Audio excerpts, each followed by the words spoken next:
नमस्कार दोस्तों, हमारे चैनल में आप सभी का स्वागत है। दोस्तों, आज हम राम द्वारा धनुष भंग और अयोध्या में तैयारियां रामायण कथा से संबंधित के बारे में सुनेंगे। तो आइए दोस्तों सुनते हैं। लक्ष्मण को अत्यंत क्रोध एवं आवेश में देखकर राम ने संकेत से उन्हें अपने स्थान पर बैठ जाने का निर्देश दिया और गुरु विश्वामित्र की ओर देखने लगे, मानो पूछ रहे हों कि वर्तमान परिस्थिति में मुझे क्या करना चाहिए। विश्वामित्र ने कहा, वत्स, लक्ष्मण ने सूर्यकुल की जिस मर्यादा एवं गौरव वर्णन किया है वह सत्य है। अब तुम धनुष पर प्रत्यंचा चढ़ाकर लक्ष्मण के वचन को सिद्ध करके दिखाओ। गुरु की आज्ञा पाकर रामचंद्र मंद गति से पग बढ़ाते हुए शिव जी के धनुष के पास पहुँचे। राम को धनुष की ओर जाते देख सीता और उनकी सखियां तथा जनकपुरी के समस्त दर्शकगण अत्यंत प्रसन्न हुए, किंतु उनकी प्रसन्नता को संशय ने घेर लिया। वे सोचने लगे कि जब विश्वविख्यात शक्तिशाली राजा और राजकुमार इस शिव जी के धनुष को हिला नहीं सके तो राम जैसे सुकुमार किशोर पिनाक की प्रत्यंचा चढ़ाने में कैसे सफल हो सकेंगे। सीता भी मन ही मन परमात्मा से प्रार्थना करने लगी कि हे सर्वशक्तिमान, इन्हें इनके उद्देश्य में सफलता प्रदान करने की दया कीजिए।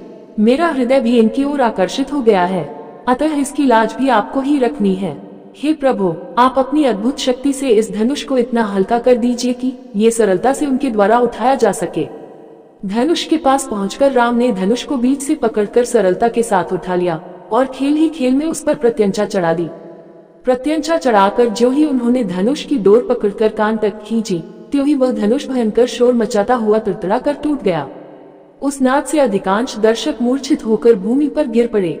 सिर्फ विश्वामित्र, राजा जनक, राम, लक्ष्मण आदि कुछ ही ऐसे लोग थे जिन पर इस भयंकर स्थिति का कोई प्रभाव नहीं पड़ा। कुछ काल पश्चात जब सबकी मूर्छा दूर हुई तो वे राम की सराहना करने लगे।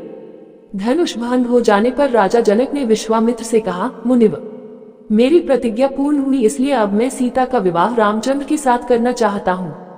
मुझे अपने मंत्रियों और पुरोहित को विवाह का संदेश लेकर महाराजा दशरथ के पास अयोध्या भेजने की आज्ञा दें। विश्वामित्र प्रसन्न होकर बोले, राजन, अब ऐसा करना ही उचित है। अपने मंत्रियों को ये भी आदेश दे दे कि वे राजा दशरथ को संदेश दे दे कि दोनों राजकुमार कुशल पूर्वक यहाँ पहुँच गए हैं। विश्वामित्र के वचनों से संतुष्ट होकर मिथिलापति जनक ने सीता को बुलवाया। वे अपनी सखियों के साथ हाथ में वरमाला लिए मंथर गति से लजाती हुई वहां आई जहां धनुष को तोड़ने के पश्चात श्री रामचंद्र खड़े थे। सखियों ने मंगल गान प्रारंभ किया और लज्जा, संकोच एवं हर्ष के भावों से परिपूर्ण सीता जी ने धीरे से श्री राम के गले में वरमाला डाल दी। अब आइए दोस्तों सुनते हैं अयोध्या में तैयारियां। मिथिलापुरी से अयोध्या तक का मार्ग 3 दिनों में तय करके महाराज जनक के मंत्री राजा दशरथ के दरबार में पहुंचे। रत्नजटित सिंहासन पर विराजमान महाराज दशरथ का सादर अभिवादन करने के पश्चात मिथिला के मंत्री ने कहा, हे राजन, मिथिला नरेश ने आपका कुशल समाचार पूछा है और महर्षि विश्वामित्र की आज्ञा से उन्होंने आपके पास ये संदेश भेजा है कि समस्त संसार को ज्ञात है कि मिथिला के राजा जनक की पुत्री सीता अत्यंत रूपवती, लावण्यमयी एवं समस्त सद्गुणों से संपन्न है। राजा जनक ने अपने यहाँ एक यज्ञ किया था। उसमें उन्होंने ये प्रतिज्ञा की थी कि जो कोई भी भगवान शंकर के विख्यात धनुष पिनाक पर प्रत्यंचा चढ़ा देगा उसके साथ वे राजकुमारी सीता का विवाह कर देंगे। उस यज्ञ में महामुनि विश्वामित्र, राम और लक्ष्मण दोनों राजकुमारों के साथ जनकपुरी पधारे। राम ने धनुष पर प्रत्यंचा ही नहीं चढ़ा दी बल्कि उस धनुष के 2 टुकड़े भी कर दिए। इस प्रकार उन्होंने अपने अद्वितीय पराक्रम से सीता को प्राप्त कर लिया है। अतः राजा जनक ने आपसे सादर अनुरोध करते हुए ये संदेश भेजा है कि आप अपने समस्त परिजनों, बंधु बांधवों, मंत्रियों एवं पुरोहितों तथा गुरु वशिष्ठ के साथ शीघ्र बारात लेकर मिथिला पधारने की कृपा करें ताकि राजकुमार श्री रामचंद्र के साथ सौभाग्यकांक्षिणी सीता का विवाह वैदिक रीति से संपन्न हो सके और मिथिलेश कन्या के ऋण से उऋण हो सके। इस शुभ संदेश को सुनकर महाराज दशरथ अत्यंत प्रसन्न हुए।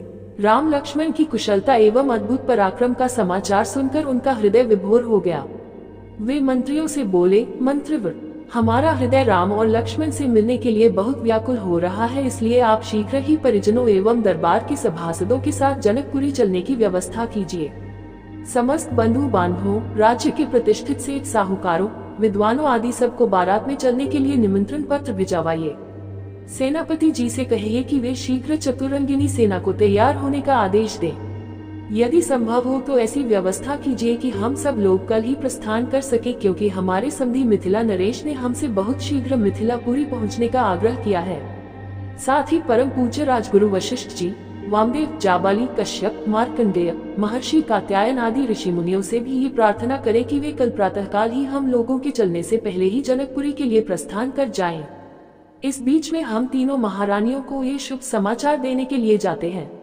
इतना कहकर राजा दशरथ ने मंत्रियों को आदेश दिया कि वे मिथिला से आए हुए अतिथियों का उचित सत्कार करें और उनके खान पान, ठहरने आदि का समुचित प्रबंध करें। इसके पश्चात वे स्वयं राजप्रासाद के अंतःपुर में पहुंचे और तीनों रानियों को बुलाकर यह शुभ संवाद सुनाया। शीघ्र ही यह समाचार संपूर्ण अयोध्या नगरी में फैल गया। घर घर में मंगलगान होने लगे, नृत्य संगीत का आयोजन होने लगा। महाराज की आज्ञा पाकर मंत्रीगण तथा भृत्यगण विवाह की तैयारियों में जुट गए।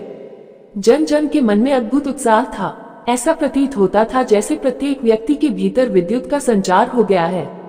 सभी लोग अभूतपूर्व द्रुतगति से समस्त कार्यों को संपन्न कर रहे थे। अर्धरात्रि होते होते चलने की सारी तैयारियां पूर्ण हो गईं और दूसरे दिन दल बल के साथ राजा दशरथ रवाना हो गए। 4 दिनों तक चलने के पश्चात बारात मिथिलापुरी पहुंची। ये ज्ञात होते ही कि अयोध्या नरेश ऋषि मुनियों, मंत्रियों, परिजनों एवं अपनी संपूर्ण मंडली के साथ नगर के निकट आ पहुंचे हैं। मिथिला नरेश जनक अपने मंत्रियों, पुरोहित, मुनियों, विद्वानों आदि को साथ लेकर उनकी अगवानी के लिए नगर के मुख्य द्वार पर जा पहुंचे।